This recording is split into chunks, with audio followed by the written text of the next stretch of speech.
Hi guys, this is Nikki with PoshDogKneeBraces, and today I want to go over what a CCL in a dog is. So a lot of people get confused with CCL and ACL in people. They're the same thing. So in a human, it's called ACL, and a dog, it's a CCL. And I brought my little model here to show you exactly what the CCL is and what it does. So you can see there's a little crisscross in the back of the knee here, connecting the femur, which is the top bone, to the tibia. So this is the cruciate ligament, or a CCL. Now inside the knee, if you bend the knee and look inside, there's a pad. That is called the meniscus, and I have another video showing you the meniscus. So the function of our CCL is to hold the tibia in place, keeping it from any abnormal movement as far as that goes. So its job is to hold things in place. The meniscus provides cushion, allowing for smooth gliding and nice range of motion. So what happens when our CCL is torn? When we have a tear or a partial tear in a CCL in a dog, we'll see a couple things. First off, you're going to see a tibial thrust if you do an exam. So that means that this bottom bone right here is shifting forward because there's no longer a ligament holding it in place. So there's going to be abnormal range of motion.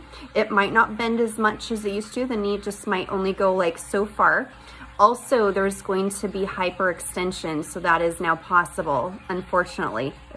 So the tibia can actually move all the way forward, and so hyperextending the leg is possible when the CCL is torn. There's also abnormal rotation now, and we can also have a medial meniscus tear, which also goes hand in hand with the CCL. So lots of bad things can happen when we've got a cruciate ligament that's not functioning any longer.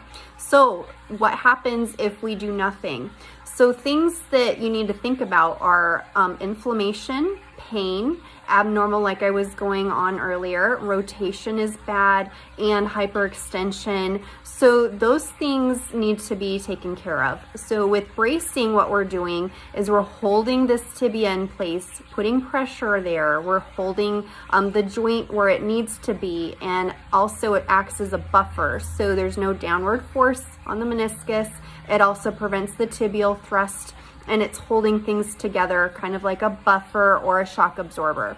And so when we try to recover without bracing, we're going to just continue to re-injure, and that's what I typically see is after 2 to 3 months of forming juvenile scar tissue, things look good, dog runs and plays or walks on it just wrong, and we're back to square one with re-injury. So with the brace, we want to hold this in place. We want to keep that joint together, holding it in place because obviously the ligament is no longer there.